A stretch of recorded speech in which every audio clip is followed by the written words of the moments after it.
আসসালামু আলাইকুম রহমতুল্লাহ। প্রিয় দর্শক সবাইকে আন্তরিক শুভেচ্ছা ও অভিনন্দন জানিয়ে আজকে আমার ভিডিওটি শুরু করছি। আজকে এই ভিডিও বিষয়টি হলো একটি গুরুত্বপূর্ণ বিষয় নিয়ে কথা বলবো। আ যেটি হলো যে আগত যে মিনিস্ট্রি আবেদন আছে সেই আবেদনের জন্য কিভাবে নিজেকে প্রস্তুত করব। অনেকেই আমার সাথে যোগাযোগ করছেন যে কিভাবে আগামী আবেদনের জন্য নিজের ডকুমেন্টস রেডি করব, কিভাবে প্রস্তুতি গ্রহণ করব। এই বিষয়ে অনেকেই পার্সোনাল ভাবে আমার সাথে যোগাযোগ করছেন। মূলত তাদের রিকোয়েস্টের ভিত্তিতে তাদের প্রশ্নের আলোকে আমার এই ভিডিওটি করা। প্রিয় ভাই এবং বোনেরা, যারা আগত মিনিস্ট্রি আবেদনে আবেদন করবেন তাদের প্রতি আসলে বেশি কিছু বলার নেই। আ ২-১ মিনিটে কিছু বলব। সেটা হলো যে যারা মিনিস্ট্রি আবেদন করবেন, আপনি যদি ব্যাচেলর আবেদন করার ইচ্ছা থাকে তাহলে আপনার এইচএসসি সার্টিফিকেট, মার্কশিট এগুলো আপনি আপনার হাতে এখন থেকেই নিয়ে রাখেন। সার্টিফিকেট, মার্কশিট যদি এগুলো আ অ্যারাবিক না হয়ে থাকে তাহলে এগুলোকে অ্যারাবিক ট্রান্সলেশন করবেন, নোটারি করে রাখবেন।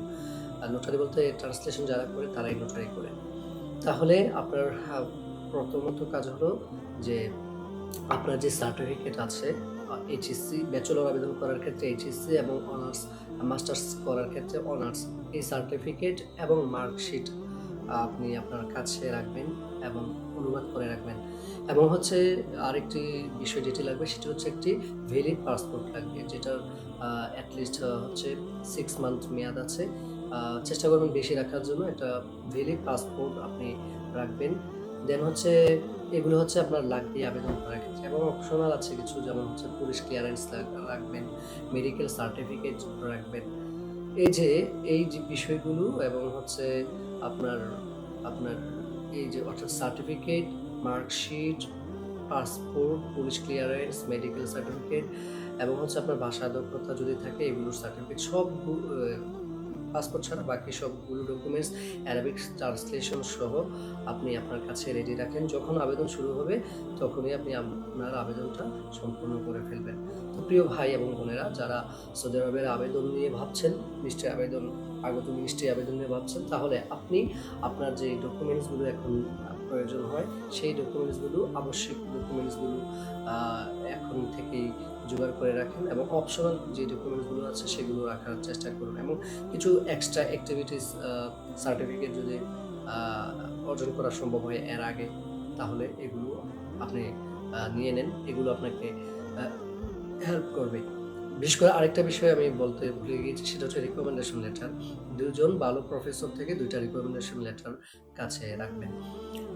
তাহলে আবার বলছি, আপনার যারা ব্যাচেলর আবেদন করবেন তারা হচ্ছে এইচএসসি সার্টিফিকেট মার্কশিট, যারা মাস্টার্স আবেদন করবেন অনার্সের সার্টিফিকেট মার্কশিট এবং হচ্ছে রিকমেন্ডেশন লেটার ২ টা, অর্থাৎ ২ জন প্রফেসর থেকে। পাসপোর্ট করে রাখবেন, পুলিশ ক্লিয়ারেন্সটা করে রাখবেন এবং হচ্ছে মেডিকেল সার্টিফিকেট। পুলিশ ক্লিয়ারেন্সটা আবেদনের ১৫-২০ দিন আগেও করতে পারেন, সমস্যা নেই। তখনই ভালো হবে, মেয়াদটা যেহেতু 6 মান্থ থাকে। তেমনিভাবে মেডিকেল সার্টিফিকেটটা, এই ২ টা আপনি আবেদনের ১ মাস আগে করেন। আর বাকিগুলো এখন থেকেই প্রস্তুত রাখেন। এবং অন্যান্য যে এক্সট্রা অ্যাক্টিভিটি সার্টিফিকেটগুলো আছে সবগুলো আপনি করে আপনার ল্যাপটপে একটা পিডিএফ করে রাখেন ফাইলগুলো, যাতে করে হচ্ছে আবেদন যখন শুরু হবে খুব সহজে দ্রুতভাবে আবেদনগুলো সম্পন্ন করতে পারেন। সবগুলো ডকুমেন্টসের অ্যারাবিক ট্রান্সলেশন লাগবে, অ্যারাবিক ট্রান্সলেশন করে রাখবেন। এছাড়াও কি ডকুমেন্টস লাগে এ বিষয়ে আমার ইউটিউবে ভিডিও আছে, সেই ভিডিওটা দেখার অনুরোধ রইল। প্রিয় দর্শক সবাইকে আমি রিকোয়েস্ট করব যে আপনার আবেদন আপনি নিজ হাতে করবেন, সময় নিয়ে করবেন। কোনো প্রকার দলাল চক্র কিংবা কোনো এজেন্সির মাধ্যমে আপনার আবেদন করাবেন না। আপনার আবেদন আপনি করাটাই সবচেয়ে নিরাপদ এবং সবচেয়ে আ আ সফলতার অন্যতম একটি মাধ্যম। তো এইজন্য আপনাদেরকে বিনীত অনুরোধ করব, কোনো প্রকার দালাল চক্র, এজেন্সির আ মিঠা কথায় আ অনুপ্রাণিত না হয়ে বা তাদের ফাঁদে পা দিবেন না। বরং আপনার আবেদন আপনি নিজে করার চেষ্টা করবেন। আজ এ পর্যন্তই।